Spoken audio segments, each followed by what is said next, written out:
The Lusaka Water and Sanitation Company has constituted a unit tasked to deal with on-site sanitation. The policy intends to guide water utility companies on how to develop strategies that will ensure equity in sanitation services provision. More in this report. In November 2022, the National Water Supply and Sanitation Council, NWASCO, launched Citywide Inclusive Sanitation Planning and Service Provision Guidelines. These are guidelines developed to guide commercial utilities on how they can develop strategies that will ensure equity in accessing sanitation service provision and safety in the handling of human waste. The move was a response to government's directive to NWASCO to develop a regulatory framework for urban on-site sanitation and fecal sludge management as a measure to end incidences of avoidable waterborne diseases.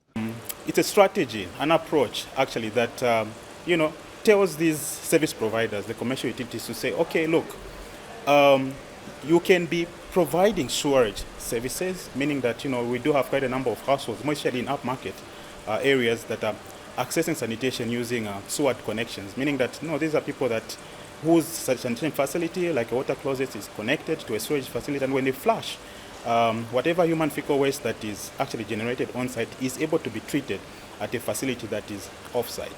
Then when it comes to populations that are accessing sanitation using the pit latrines and the septic tanks and the like, under the guideline, it also guides them on how they can actually develop strategies, embrace the local technology that is actually there in terms of containment and all sorts of things to ensure that whatever human waste is actually generated in all areas across the city sphere, whether it's in the urban upmarket or lower tier city dwellers in the compounds or peri-urban areas, they are also included in terms of service provision.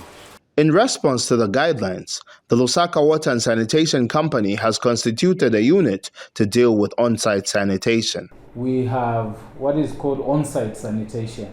On-site sanitation includes pit latrines, which we are calling improved toilets, where we are constructing toilets in the city of Lusaka.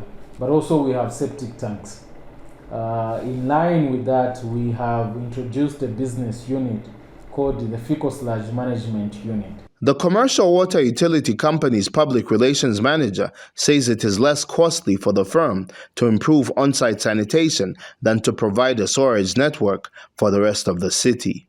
The difference there is that with the sewer network is that whereas the sewers, the fecal matter will be transported through the sewer network, using the on-site sanitation, you will have to transport that using the vacuum tankers and the tanks, the trucks using the barrels. So that is the major difference, and this obviously is because of the fact that it would be very expensive to have the whole city with a sewer network. The guidelines, if implemented properly, will help in the prevention of waterborne diseases caused by poor construction and mismanagement of sanitation systems, which lead to pollution of underground water. Mutale, Kani for ZANIS News in Lusaka.